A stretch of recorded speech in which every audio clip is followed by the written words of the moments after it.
हे गोपालक हे कृपाजलनिधे हे सिन्धुकन्यापते हे कंसान्तक हे गजेन्द्रकरुणापारीण हे माधवा हे रामानुजय हे जगत्त्रयगुरो हे पुण्डरीकाक्षमां हे गोपीजननाथ पालय परं जानामि न त्वां विना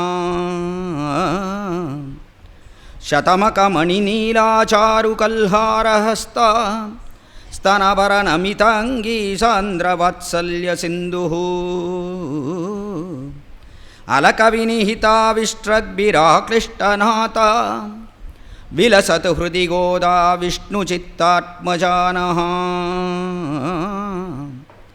काषायशोभिकमनीयशिखानिवेशं दण्डद्रयोज्ज्वलकरं विमलोपवीतं युद्धद्धिनेशनिभमुल्लसदूर्ध्वपुण्ड्रं रूपं तवास्तु यतिराजदृशोर्ममाग्रे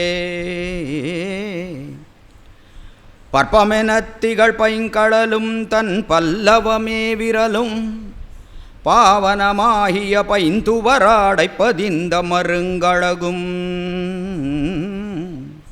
முப்புரி நூலொடு முன்கையிலேந்திய முக்கோல் தன்னழகும் முன்னவர் தந்திடு மொழிகள் நிறைந்திடு முறுவல் நிலாவழகும் கற்பகமே விழி கருணை பொழிந்திடு கமலக் கண்ணழகும் காரிசுதன் கடல் சூடிய முடியும் கனநர்ச்சிக முடியும் எப்பொழுதும் எதிராசன் வடிவழகென் இதயத்துளதால் இல்லை எனக்கெதிர் இல்லை எனக்கெதிர் இல்லை எனக்கெதிரே श्रीमत्यै विष्णुचित्तार्य मनोनन्दन हेतवे नन्दनन्दन सुन्दर्यै गोदायै नित्यमङ्गलम् श्रीमते रम्यजामातृमुनीन्द्राय महात्मने श्रीरङ्गवासिने भूयात् नित्यश्रीः नित्यमङ्गलम्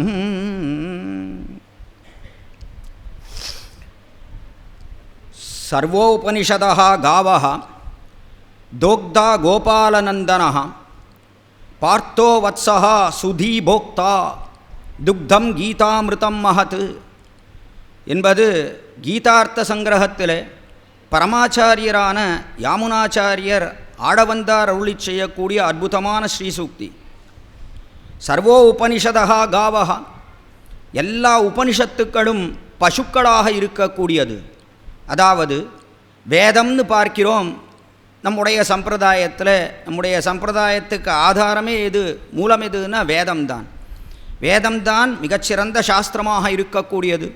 அப்படிப்பட்ட அந்த சாஸ்திரமாகிற வேதம் அதற்கு 2 பாகம் உண்டு. முற்பாகத்துக்கு வேதம் என்றே பெயர், பிற்பகுதிக்கு உபனிஷத் வேதாந்தம் என்று பெயர். அப்படிப்பட்ட வேதாந்தத்திலே தான் எம்பெருமானுடைய குணம் என்ன, அவனுடைய ஐஸ்வர்யம் என்ன, அவனுடைய லீலைகள் என்ன, இதெல்லாம் பேசப்படுகிறது. அப்படிப்பட்ட அந்த உபனிஷத்திற்கு எல்லா வேதங்களுக்கும் உபனிஷத் பாகம் என்று எம்பெருமானை பற்றி பறக்க சொல்லக்கூடிய ஒரு பெருமை உண்டு. அந்த உபனிஷத்துக்களெல்லாம் பசுக்களாக இருக்கக்கூடியவை. சர்வோபனிஷதா காவஹா தோக்தா கோபாலநந்தனா. இப்போ பசுக்கள்னு சொன்னால் பசுக்கள் இடத்துல பால் இருக்கும் இல்லையோ, பாலை கறக்கணும். பாலை கறக்கிறதுக்கு யார் வேண்டும்னா இடையன் வேண்டும். இடையன் தான் பாலை கறக்கிறான் பசுக்கள் இடத்துலேருந்து. அப்படி பாலை கறக்கக்கூடிய இடையன் யார்னா இடைக்குலத்திலேயே பிறந்த கண்ணபிரான். அவன்தான் உபனிஷத் என்று சொல்லக்கூடிய பசுக்கள் இடத்துலேருந்து பாலை கறக்க வேண்டும். பால் கறக்கிறதுன்னு சொன்னால் பசுக்கள் இடத்துல பால் கறக்கிறதுக்கு முதல்ல அதுக்கு பால் வரணும்னா கன்றை பிரசவித்து இருக்கணும், கண்ணுக்குட்டி போட்டிருக்கணும் இல்லையோ. கண்ணுக்குட்டி இருந்தால் தான் பால் வரும். அதனாலே கன்றுக்குட்டியாக யாராவது வேண்டும் அவ்விடத்தில்.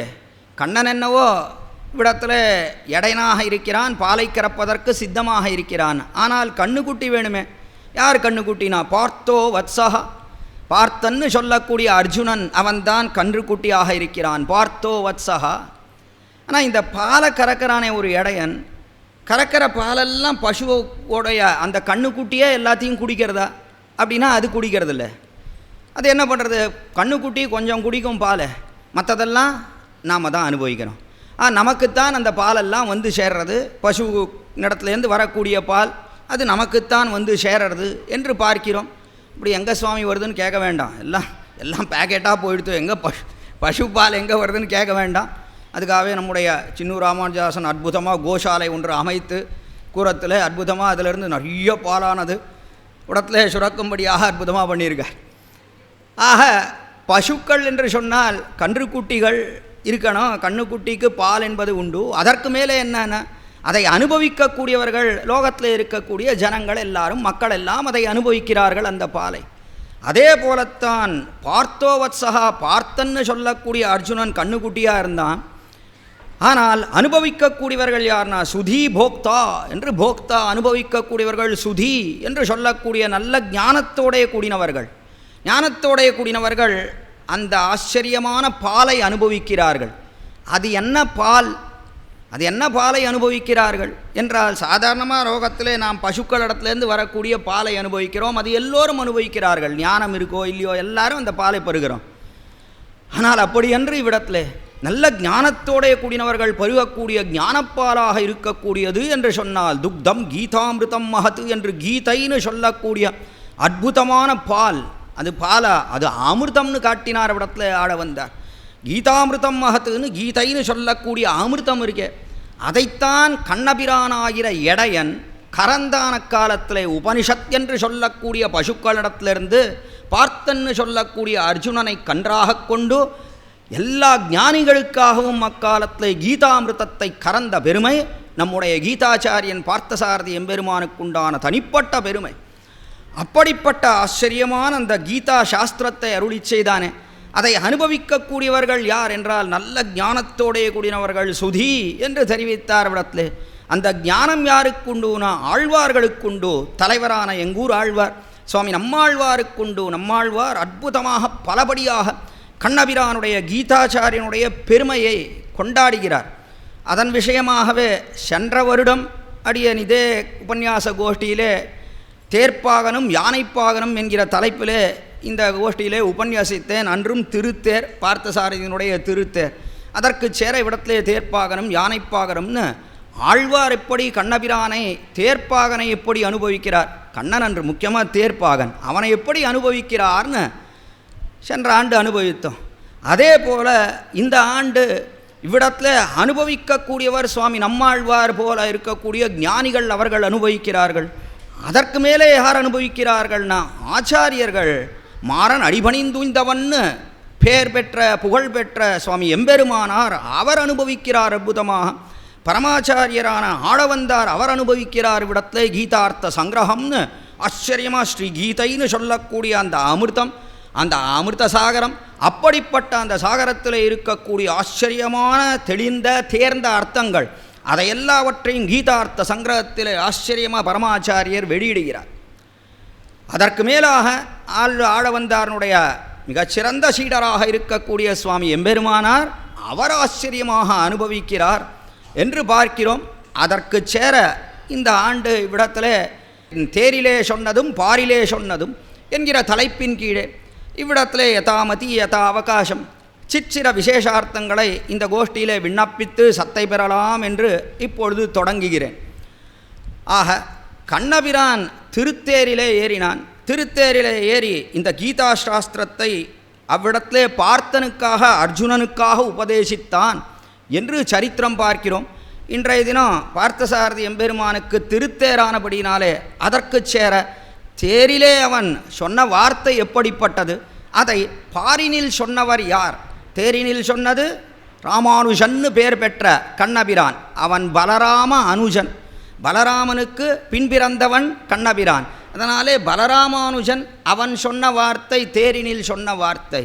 பாரினில் சொன்ன வார்த்தை இந்த பூமியிலே எல்லோரும் நாம் எல்லோரும் அறியும்படியாக சொன்ன வார்த்தை அது ராமானுஜர் சொன்ன வார்த்தை, சுவாமி எம்பெருமானார் சொன்ன அற்புதமான வார்த்தை என்று கொண்டாடப்படுகிறது இவ்விடத்தில்.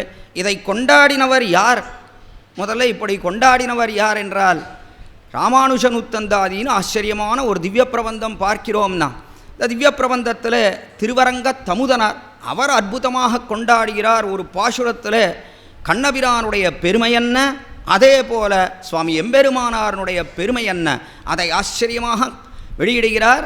அந்த பாசுரத்தில் சம்பிரதாயத்தில் ராமானுஷ நூத்தந்தாதிக்கு பிரபன்ன காயத்ரி என்றே பேர். நித்தியம் அனுசந்தானம் பண்ண வேண்டியது. எம்பெருமானையே தஞ்சம் என்று பற்றி இருக்கக்கூடிய அடியார்கள் அத்தனை பேரும் ராமானுஷ நூத்தந்தாதியை நித்தியம் அனுசந்தானம் பண்ண வேண்டும்னு காட்டுகிறார்கள் நம்முடைய பெரியோர்கள். காயத்ரின்னு சொல்லக்கூடியதற்கு அது அதிகராமனாக இருக்கக்கூடியது. அது பிராமணர்கள் நித்தியம் சந்தியாவந்தனம் பண்ணும் காலத்தில் இந்த காயத்ரி மந்திரத்தை அவர்கள் தெரிவிக்கிறார்கள்னு பார்க்க. ஆனால் அப்படியல்லாமல் இவ்விடத்தில் இந்த காயத்ரின்னு சொல்லக்கூடியதற்கு பிரபன்னர்களுக்கு உண்டான காயத்ரி இது எல்லாரும் சொல்லலாம்னா இதில் விபாகமே கிடையாது. இவ்விடத்தில் எல்லா வர்ணிகர்களும் தெரிவிக்கலாம், பெண்களும் சொல்லலாம், எல்லாரும் சொல்லலாம். இந்த பிரபன்ன காயத்ரியை ராமானுஷா ராமானுஷான்னு 108 தடவை சொல்கிறோன்னா என்ன பெருமை. இடத்துல 108 தடவை எம்பெருமானாருடைய பேரை சொல்லுகிறோம் நாம். அது ஒரு அற்புதமான திவ்ய பிரபந்தம். அதை இயற்றியவர் சுவாமி ராமானுஜனுடைய சிஷ்யரான கூரத்தாழ்வான், கூரத்தாழ்வானுடைய சிஷ்யரான திருவரங்கத்தமுதனார் என்று சொல்லக்கூடிய மிகச்சிறந்த ஆச்சாரியர். அவ்வளோ வைபவத்தோடைய கூடினவர், ஆச்சாரிய பக்தி நிறைந்தவராக இருக்கக்கூடியவர். அதனால்தான் எம்பெருமானாரை பற்றி அப்படி பேசுகிறார் அவ்விடத்திலே அந்த திவ்ய பிரபந்தத்திலேன்னு பார்க்கிறோம். இது ராமானுஜ நூத்தந்தாதிக்குண்டான தனிப்பட்ட சிறப்பு. இது அவ்விடத்தில் ஆச்சரியமாக எம்பெருமான் கண்ணபிரானுடைய பெருமை, அந்த பெருமையெல்லாம் பேசுகிறார் அவ்விடத்தில் சில பாசுரங்களில். அதில் 67ஆம் பாசுரத்தில் ஒரு விதமாக கண்ணபிரானுடைய பெருமையை தெரிவித்து தலை கட்டினார். அதாவது கண்ணபிரான் இருக்கானே, அவன் இந்த லோகத்தில் திருவவதாரம் பண்ணினான். அப்படிப்பட்ட அந்த கண்ணபிரான் விஷயத்திலேயே நாம் எப்பொழுதும் ஈடுபட்டு இருக்க வேண்டும் என்பதாக எம்பெருமானார் தெரிவிக்கிறார் என்று அர்த்தத்தை காட்டி முடித்தார். அதை காட்டி முடித்து அதுக்கு அடுத்தபடியாக அவ்விடத்தில் 68ஆம் பாசுரம், அந்த பாசுரத்தில் ஆரணக்கென்று நிகர் சொல்லில் மாயனன் ஐவத் தெய்வர் தேவரினில் செப்பியா கீதையின் செம்மை பொருள் தெரியா பாரினில் சொன்னை ராமானுஷனை பெரியும் நல்லோர் சீரினில் சென்று பணிந்தது என் ஆவியும் சிந்தையுமே என்பது அவ்விடத்தில் இருக்கக்கூடிய ஆச்சரியமான பாசுரம். இந்த பாசுரத்தில் ஆரணக்கென்று நிகர் சொல்லில் யார் எனக்கு சமம், இந்த பாசுரத்தில் எனக்கு சமம் யாரும் இல்லை என்று தெரிவிக்கிறார். முதல்ல திருவரங்கத்தமுதனார். எனக்கு சமம் யாரும் இல்லைன்னு சொன்னால் இது அகங்காரத்தோடே கூடின வார்த்தை இல்லையா? இது ரொம்ப அகங்காரம் நிறைந்து எனக்கு சமமாக யாரும் இல்லை அப்படின்னு நாமும் சொல்லிகிட்டே இருக்கோம்.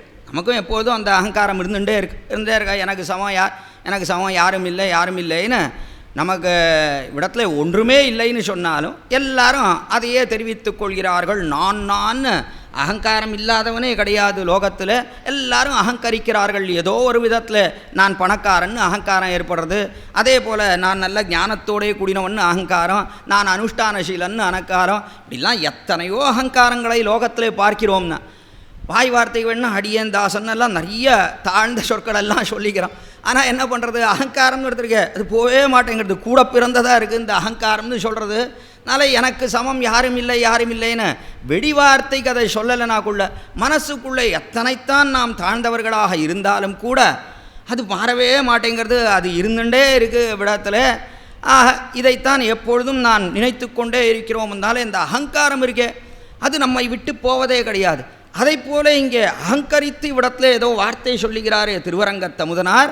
ஆரணக்கென்று நிகர் சொல்லில் எனக்கு ஆறு இன்று, நிகர் சொல்லில் இன்று எனக்கு யார் சமம்னா எனக்கு சமம் யாருமே கிடையாது என்று சொல்கிறார் திருவரங்கத்தமுதனார். அது ஏன் அப்படி சொல்லுகிறார் என்பதை மேலே பாசுரத்திலே காட்டுகிறார். அது சொல்வதற்கு காரணம் என்ன என்றால், மாயன் அன்று ஐவத் தெய்வத்தேரினில் செப்பியா கீதையின் செம்மை பொருள் தெரியா என்று. மாயன் இந்த காலத்திலே மாயன்னு சொன்னால் ஆச்சரியபூதன் என்று அர்த்தம். மாயன் என்ன, ரொம்ப ஆச்சரியமாக இருக்கக்கூடியது. ரொம்ப ஆச்சரியம்ன்ற அந்த அர்த்தத்திலே நாம் மாயன் என்கிற சப்தத்தை உபயோகப்படுத்தினோம். மாயன்னத்துக்கு எத்தனையோ அர்த்தங்கள் இருந்தாலும் ஸ்ரீமதே ராமானுஜாய நமஹ. புறத்தாழ்வானுடைய அவதார ஸ்தலத்தில் அமைஞ்சிருக்கக்கூடிய புறத்தாழ்வான் கோசாலையிலிருந்து பேசுகிறோம். இந்த புறத்தாழ்வானுடைய கோசாலை 10 வருஷத்துக்கு முன்ன 2 பசுக்களை வச்சு ஆரம்பித்த இந்த கோஷம் பிரச்சனம் இன்னைக்கு ஒரு 30 பசுக்களோட திகழ்கிறது. புறத்தாழ்வானுடைய கிருபையினால நாட்டு இன பசுக்களை வச்சு காங்கேயம் காஞ்சி குட்டை போன்ற ரகமான பசுக்களை வச்சு தர்ம தேவதையா இருக்கக்கூடிய பசுக்களை தர்மத்தை ரட்சிக்கும் பொருட்டு இந்த கோசம்ரட்சணத்தை தொடர்ந்து பண்ணிக்கிட்டு இருக்கோம் ஆழ்வாருடைய கிருபையினால. மாயன்னு பொதுவாக சம்பிரதாயத்தில் அநேகமாக எல்லா இடங்கள்லையும் மாயன்னு சொன்னால் ஆச்சரியம் என்றே தெரிவிக்கிறோம்.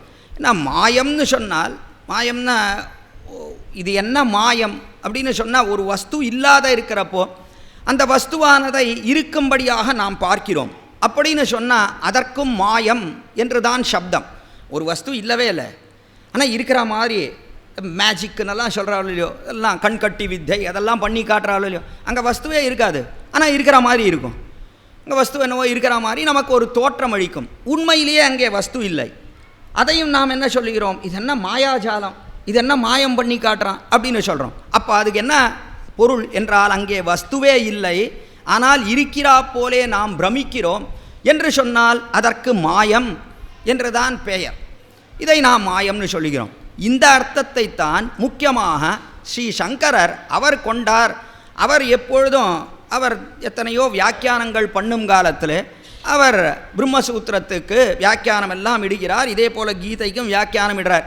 எங்கெல்லாம் வியாக்கியானம் இடுறாரோ அங்கெல்லாம் என்ன பண்ணுறாருன்னா, முக்கியமாக இந்த மாயம் என்கிற சப்தத்துக்கு இல்லை என்றே பொருள் கொள்கிறார். மாயம்னு சொன்னால் இல்லை, எல்லாம் கண்கட்டினா எல்லாம் பொய் என்று அவர்கள் சொல்லக்கூடியது என்ன, எல்லாம் பொய், அதான் அத்வைத்தம் என்று தெரிவிக்கிறார்கள். அத்வைத்தம் என்று சொன்னால் என்ன, நத்வைத்தா, ரெண்டாவது பொருளே கிடையாது, ஒரே பொருள் தான். பிரம்ம சத்தியம் ஜெகன்மித்யா, பிரம்மம் இருக்கே அது ஒன்று தான் சத்தியம். அதாவது என்ன, பிரம்மம் பிரம்மம் என்று சொன்னால் என்ன, ஒரு ஞானம், ஒரு ஞானம் இருக்கே அதுதான் உண்மைனா.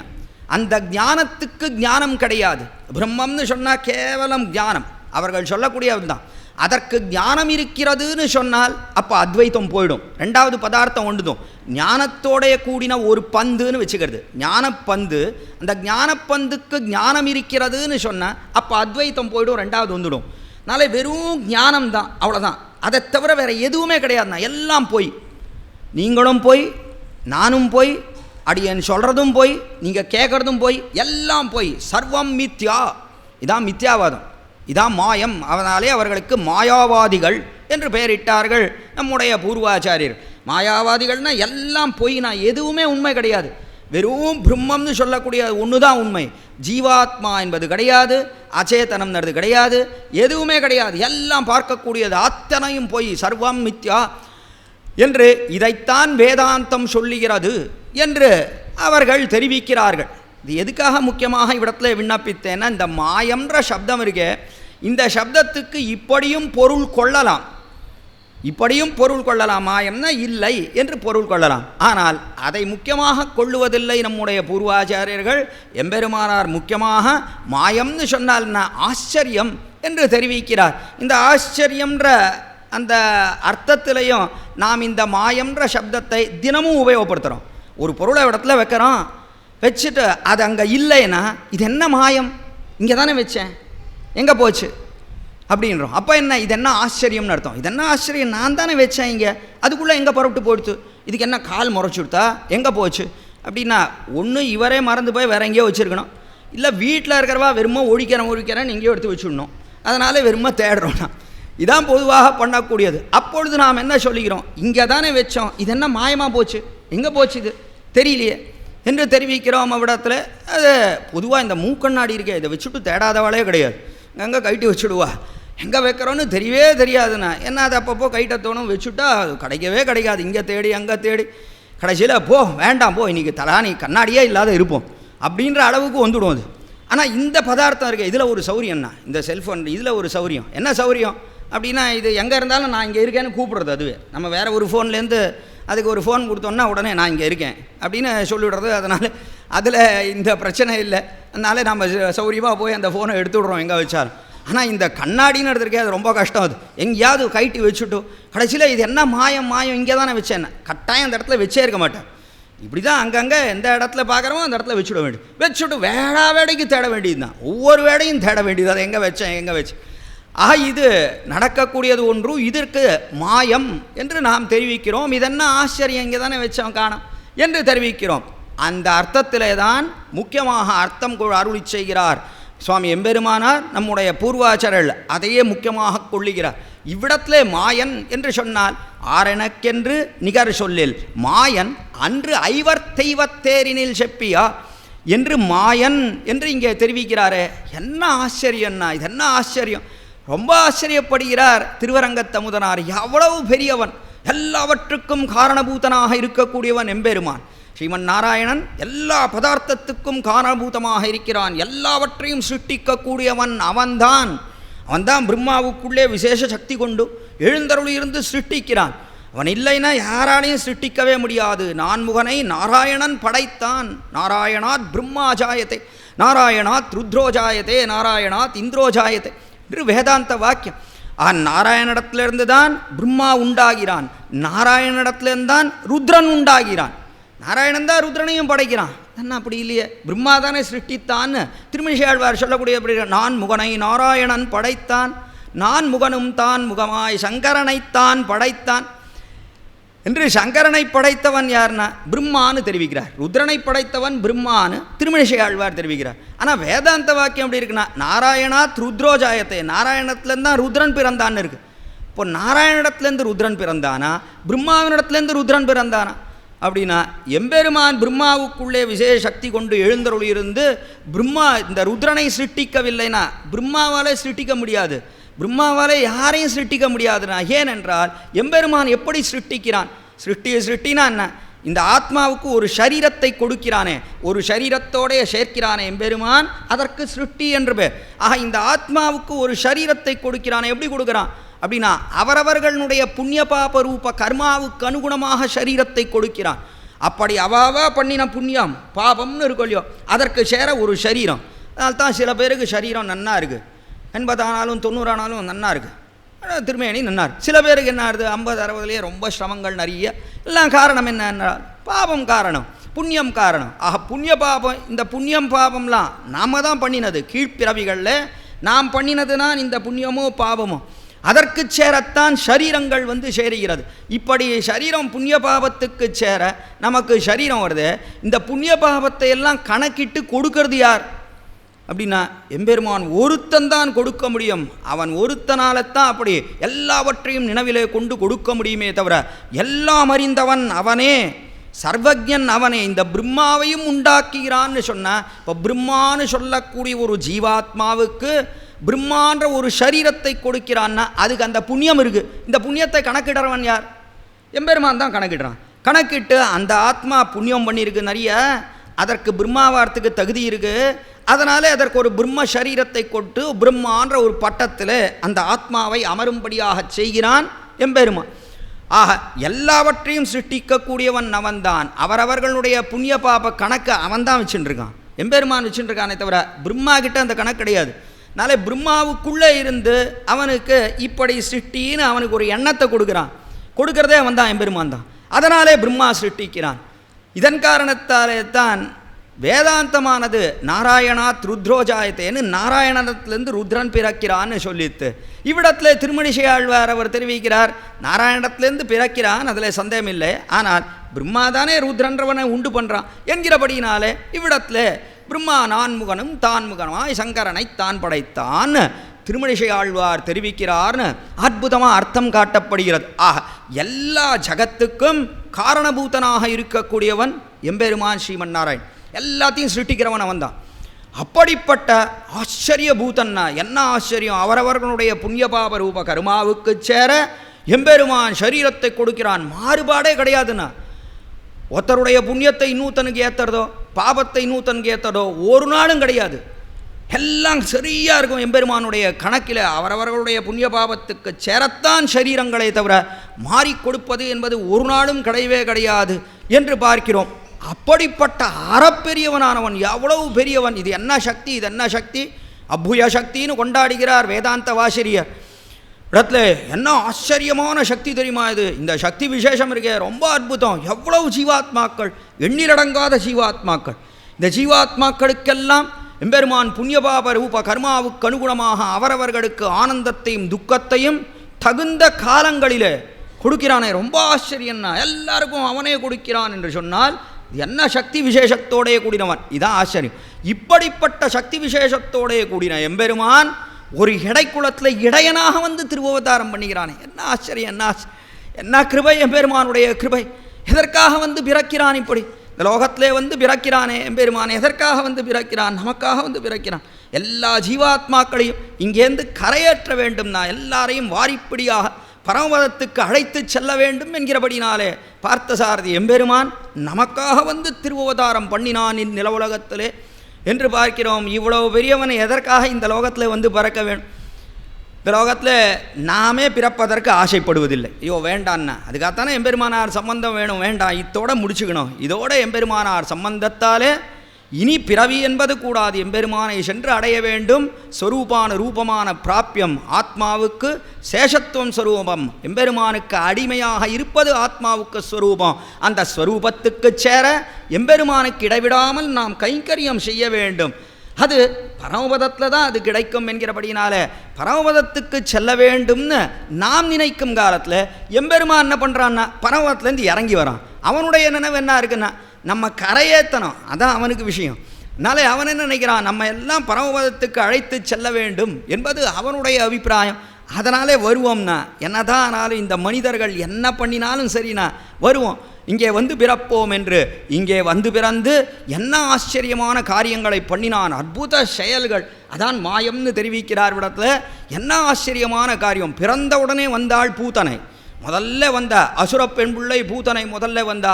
அப்படிப்பட்டவள் தாயாய் வந்த பேய் என்று தாயைப் போலேயே வந்தாளே அந்த பேய் பூத்தனையானவள். அவருடைய உயிரை உண்டான காலத்தில் எம்பெருமானவளத்தை பாலை குடித்தான், குடித்து அவருடைய பிராணனை உண்டான். அதற்கு மேலே எத்தனை அசுரர்கள். அவள் வந்தது தான் அடுத்தபடியாக உடனே சகடாசுரன் வந்தான். அதற்கு மேலே யமலார்ஜுனர்கள் என்று மருதமரமாக 2 அசுரர்கள் அவர்கள் வந்து சேர்ந்தார்கள். இப்படி ஒன்றா ரெண்டா எத்தனை அசுரர்கள், எல்லாரையும் கொன்றானே, என்ன ஆச்சரியம். அதுவும் இளம் பருவத்தில், குழந்தை பருவத்தில் வந்திருக்கக்கூடியவள் அவள் அசுர பெண் பிள்ளைன்னு கூட தெரியாது. எம்பெருமானுக்கு தெரியுமா? ஒன்றும் தெரியாது. வந்திருக்கக்கூடியவள் அசுரன்னு தெரியுமா? எம்பெருமானுக்கு தெரியாதது உண்டான்னு நினைக்கக்கூடாது. குழந்தைனா மனுஷ குழந்தைனா மனுஷனாகவே இருந்தே காரியம் பண்ணுகிறான் அவன். எம்பெருமான் தன்னுடைய ஈஸ்வரத்துவத்துக்கு சேர காரியம் பண்ணுவதில்லை. தான் அறப்பெரியவன். வந்திருக்கக்கூடியவள் பூத்தனை, இவள் அசுர பெண் பிள்ளை, இவளை கொல்ல வேண்டும். கம்சன் அமிச்சிருக்கான், அதனால் இவளை கொல்ல வேண்டும். இந்த எண்ணமெல்லாம் கிடையாது. எம்பெருமான் என்ன பண்ணா, அவளத்தை நன்னா பாலை நன்னா உறிஞ்சி குடித்தான காலத்தில் நன்னா இருந்தது. அவள் கொண்டு வந்த பால் ரொம்ப நன்னா இருந்ததுன்னுட்டா. ரொம்ப ஆச்சரியமாக இருந்ததுண்ணா. நான் அது போய் ஆச்சரியமாக இருந்தா அதை போய் ஆச்சரியம் சொல்ல முடியுமா? காரணம் என்னென்னா விஷத்தோடே கலந்த பால். அது விஷத்தை தீட்டி அதில் கொண்டு வந்தாள்.